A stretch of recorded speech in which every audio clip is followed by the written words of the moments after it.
Dr. Abrão Soares Graco, procurador da União, porta-voz do partido Rede Sustentabilidade e autor do pedido de CPI da UPA junto à Câmara Municipal de Santa Luzia. Boa noite, meu amigo, tudo bem? Tudo bom, Rogério? Graças Prazer a estar Deus. aqui. Prazer é todo meu, fico muito orgulhoso e a gente se sente à vontade de estar tocando em assuntos tão polêmicos como os que você tem levantado, com conhecimento de causa. Então, já vamos direto ao assunto. UPA São Benedito, o que você apurou e o que você descobriu para poder chegar ao ponto de levar aos vereadores aquilo que eles não estão vendo? Vamos lembrar primeiramente, Rogério, que no Brasil 84% da população usa o SUS. Em Santa Luzia é essa média de 70% a 80%, ou seja, poucas pessoas têm plano de saúde. Então, qualquer problema de saúde vai aonde? UPA. Na UPA. E o que tem acontecido? Entre administração, sai administração, você tem um tratamento muito, digamos, muito desleixado da população. A população, ela sempre olha a saúde com um pé atrás quando se compara a outras regiões, outras cidades da região metropolitana e até mesmo Belo Horizonte. Por exemplo, em Belo Horizonte, o profissional da saúde ele entra por concurso público. O que tem acontecido em Santa Luzia? Em Santa Luzia você tem a questão ligada às antigas OS e agora municipalizou depois de setembro de 2018. E aí nós criamos um descalabro. O que tem acontecido? E aí é o que a gente apurou, né, na Comissão de Defesa dos Direitos do Cidadão Luziense da Ordem dos Advogados do Brasil. Então essa ideia e esse levantamento partiu de dentro da OAB? De dentro da OAB. Na verdade são vários atendimentos que a gente faz semanalmente e você vai propor ação judicial o tempo inteiro enxugando o gelo e quando você vê, peraí, a questão é estrutural. E aí me aparece aquele caso, parece que é episódico, mas não é, da questão do falso médico, o Gabriel. E o que a gente verificou, na verdade? Que ele escancarou todo um sistema que está por trás de contratação que não está na Constituição. Contratação de profissional é por concurso público ou por nomeação, ou então uma empresa terceirizada.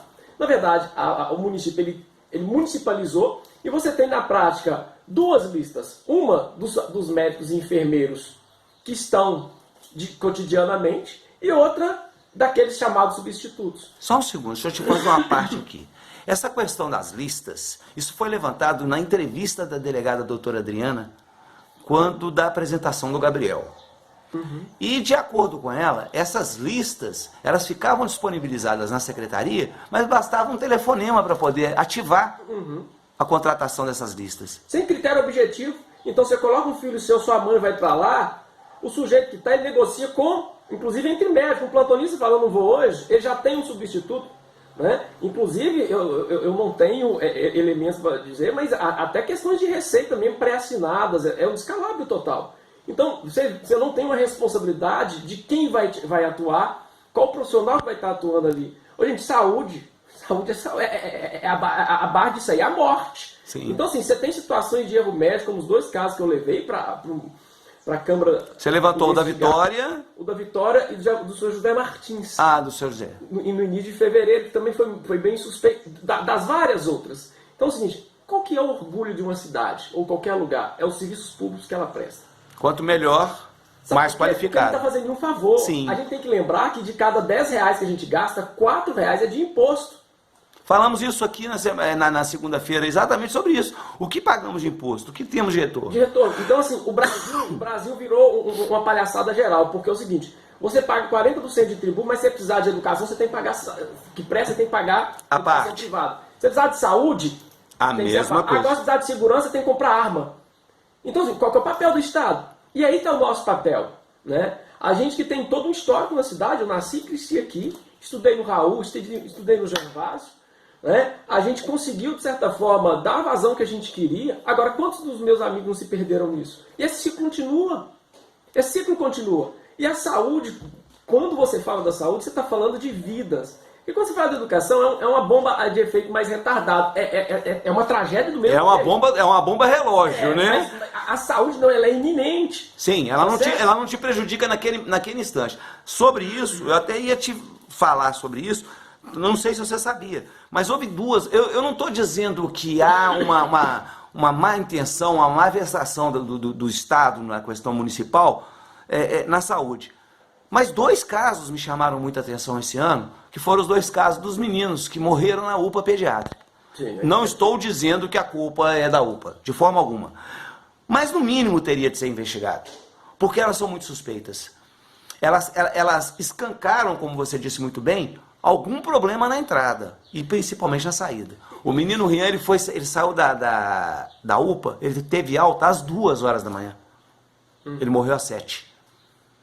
E de novo, poderia ter sido na casa, aí poderia, mas quando você está num ambiente, num ambiente hospitalar, ambiente de saúde, tá certo? Você espera que seja acolhido por profissionais. Não vou discutir o tempo que fica esperando, as condições materiais. O pedido de CPI meu, ele é objetivo. Eu quero que se investigue o sistema de contratação de profissionais. Porque quando você vai contratar um profissional para trabalhar para você, você exige os requisitos dele. Você sabe se ele tem o currículo dele. Sim. Por que para cuidar da vida do meu filho, da minha mãe, que pode entrar lá a qualquer momento, tem que ser qualquer um que não tem... É esse que é o problema, esse que é o ponto. Aí a gente vê assim, porque a oposição... A gente está dizendo assim, a gente tem que fazer o nosso trabalho. Tá certo? Eu já estou adiantando situações porque eles falam, olha, o cara só aparece... Não, eu não apareci, eu estou aqui.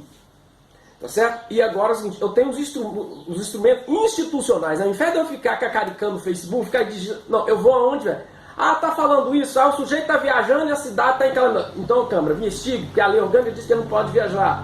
Mas o que você está sentindo da Câmara? Você está achando que estão... Porque a fala que geral, depois do seu pronunciamento na última terça-feira, é de que eles teriam ferramentas para poder fazer a investigação que você solicitava na CPI. Uhum. A CPI ela tem poderes de investigação próprios.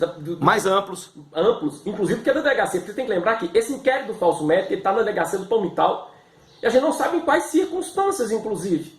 Tá certo? Por outro lado, a Câmara ela tem canais de investigação próprios, inclusive maiores do que a própria delegacia, tá certo? Para essa finalidade. Então, eu falo que a Câmara é um elefante amarrado numa corda de plástico. Ele não sabe a força que tem. Mas sabe que ele está amarrado. E essa situação. Aí eles dizem, o Abraão está... Não, eu particularmente vou falar 2 coisas. A Câmara Municipal, ninguém colocou revólver na cabeça de ninguém para ela estar lá. Se tem vereador lá é porque ele foi eleito. Você pode discordar, não sei das quantas. Né? Mas se você pegar a série histórica, tá certo? Essa Câmara, ela está lidando com situações que nunca se lidou antes.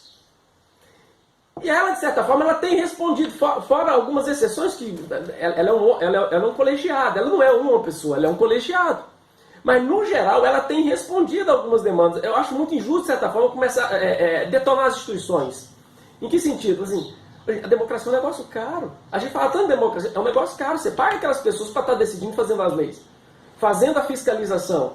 Tá certo? Então, assim, é muito fácil você chegar e desacreditar tudo. Mas há quanto tempo a gente está nisso? Nós temos cidade há 327 anos, e agora que as demandas se apertam. Então, quando a gente entra com um pedido de impeachment, tá certo? Requerendo o seguinte, olha, eu quero que investigue e caça o mandato do mandante de plantão, seja qual for, né? Foi uma senhora... Você também, o delegado não pode falar que você está sendo nick, né? Porque da outra vez você também entrou contra a Roseli da mesma forma. Você viu uma ilegalidade e queria que fosse investigado. Eu só peço que investigue. Sim. Será que eu estou errado? Será que se eu usar os mecanismos que estão na lei para se investigar, eu estou fazendo... tá fazendo política. O meu papel é muito claro. É fazer uma oposição responsável. Né? É uma oposição responsável. Não é uma oposição por falar. Então, se tem fato, investiga. Eu falo muito, Abraão, que oposição ela tem que ser propositiva. Ela tem que ser muito mais ativa do que a própria situação. Eu imagino que a proposição ela é um baluarte que permite que a democracia funcione na balança da justiça. Eu sempre pensei assim. Então eu acredito muito que tudo que você está fazendo é muito próximo daquilo que eu acredito ser. Mas eu vou voltar de novo a te falar o seguinte. Como a gente tem um balanço muito negativo no sentido de que a Câmara hoje ela continua muito refém do Executivo, ela continua muito refém das benesses e dos favorzinhos do Executivo. Eu não estou vendo prosperar as investigações como deveriam ser. Isso é opinião minha. Qual que é a sua? Não é que eu divido, eu tenho uma visão diferente. Como é a primeira... Essa Câmara, como disse para você, ela enfrenta situações que ela não tinha enfrentado antes. Então ela saiu um pouco do métier. Você tem um ou dois, né, uma parte dos vereadores que vão estar sempre vaquinha de presépio mesmo e pelas benesses, que é do jogo. Mas você tem gente responsável ali, que tem que responder para a base deles. Então a gente tem que lembrar o seguinte, a política, qualquer que seja ela, desde Carl Schmitt ou Getúlio Vargas, não é relação amigo e inimigo. A política não é relação, quem é contra mim é bandido. A relação na política é o seguinte, é governo e oposição. Hoje você é governo, mas eu posso ser oposição, mas eu posso ser governo, mas ser oposição. O jogo vira. Você tem que ver qual que é o projeto da cidade. O que a gente vê para essa cidade, notadamente na área da saúde, que é o que entende, é uma cidade toda improvisada. Você não tem um plano de governo, tá? A gente tem que ver que quando, por exemplo, essa questão das viagens é um negócio muito sério. Você pegou um mandato tampão, né? Foi uma eleição extemporânea, menos de 2 anos. Esse também é um outro aspecto que tem que ser analisado. A gente pensaria que estaria trabalhando para a cidade, e o que a gente vê são viagens, inclusive viagens internacionais, tá certo? Não tem nada problema de viajar não, mas você quer férias, meu amigo? Não vira prefeito, vai continuar servidor público. Até eu que sou servidor público, nem férias eu tenho, eu recebo uma carga de 70 processos por semana, é trabalho online, né? Eu continuo lotado no Brasil, mas eu posso estar em Santa Luzia, em Berlim, no Japão. Eu escolhi a cidade, continuar na cidade onde eu nasci, e eu faço o trabalho que eu faço, tá certo? O que eu estou querendo dizer? Você quer ter férias? Não vira prefeito. Você quer viajar? Prefeito não tem férias. Não vai, né? Tá certo? Essa é uma questão. Então, é saber qual que é a ordem de prioridade. A mesma questão, o sinal que você manda para a cidade. Olha esse aqui. Você faz um decreto de calamidade pública 180 dias. Não gasta com questão supérflua, entre aspas, né? Me faz uma festa de 60 mil reais. Você dá sinais trocados para a população. Como é que você está com austeridade fiscal e ao mesmo tempo você está fazendo festa que poderia ser feita no auditório da OAB, na prefeitura, no próprio teatro? Então, no próprio teatro. Aí de repente você quer um empréstimo.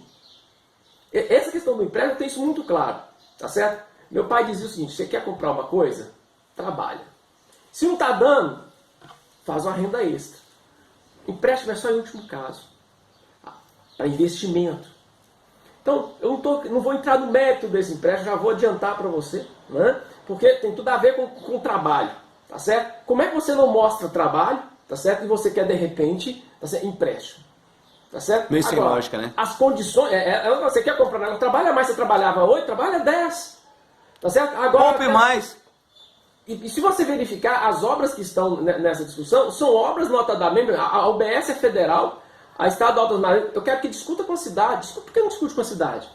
Mas eu te dou uma mesada. Ah, papai, ganhei a mesada, beleza. Não, você vai comprar mesada, mas vai ter que comprar... Vou falar que você tem que comprar o pirulito tal, o sorvete tal. Mas peraí, mas a mesada é minha. Então, assim, as obras é da população. Por que não discute com elas prioridades? Você tem a questão do Bruno lá do Bom Destino. Terrível. Estou na Câmara, né? O Bom Destino é um lugar realmente muito isolado. A gente foi no final de semana lá do para o concurso preparatório, a gente viu isso muito claro. Então, assim, conversa com a população, convença ela disso. Tá certo? Então, a questão voltando novamente à questão da UPA, é muito sutil a diferença. É como se trata. A relação amigo-inimigo não é a relação da política. A relação bandido-mocinho não é a relação da política. A relação da política é exatamente: eu não gosto de você, mas eu te respeito. Ninguém é obrigado a gostar de ninguém. Tá certo? Sempre quando você está na política, qual que é o objetivo da cidade? Então, pela cidade. O resultado a gente vê isso. É um governo improvisado, alvedrio de um Facebook, a comunicação dele é horrível, tá certo? É uma comunicação que foi inaugurada nessa cidade em que você, até antes mesmo dele, tá certo? Em que você atinge as pessoas sem reflexão, tá certo? Atinge as pessoas para engolir goela abaixo e falar convicção como se não existisse o outro lado. Tá? É a relação amigo-inimigo que a gente vê não só no Brasil, como no país inteiro. Lamentável, então, né? A questão, então, voltada à questão da CPI, a gente quer que investigue. Eu coloquei 5 perguntas no final. Eu quero verificar qual que é a escala planejada, qual que é a escala executada, as notas fiscais pagas às pessoas jurídicas, as notas fiscais pagas às pessoas físicas e os relatórios delas. Será que é difícil? Tá certo? Então, a Câmara ela foi instada a perguntar, a responder exatamente isso. E se não for, que se abra a CPI. O que nós temos que saber enquanto população é como se gasta esse... Peraí. Deixa eu ver se eu entendi. Então você não chegou lá falando assim, nós queremos uma CPI. Não. Nós queremos que você investigue para ver a necessidade de uma CPI. É isso? É exatamente isso. Então, quer dizer, você está vendo como é que são as coisas? Às vezes as pessoas criam um factoide aqui e que para você combatê-lo é necessário esclarecer. Primeiro que eu não sou parlamentar. CPI é criada por parlamentar. O que eu posso levar enquanto cidadão, tá certo? O que me chegou, né, é essa notícia e que, por exemplo, você tem uma comissão de saúde. Você tem uma comissão de saúde na Câmara. Ela vai analisar e pode fazer os requerimentos. Em não se fazendo, que se faça a CPI. O que não pode é continuar a gente entrar na porta do teatro. Você não sabe, virou uma loteria. Se você vai ganhar, se não vai, virou roleta russa. Daí o problema é que a roleta russa você vai viver ou vai morrer, né? E é isso. A roleta russa é na pior estirpe possível. Tá certo? Então, e eu coloquei questões objetivas. Não foi no sentido denúncia vazia. Olha, a situação tá ruim que morreram essas duas. Não. Eu coloco 5 perguntas lá para serem analisadas e respondidas. Nós falamos com o Dr. Abrão Graco no Sem Censura.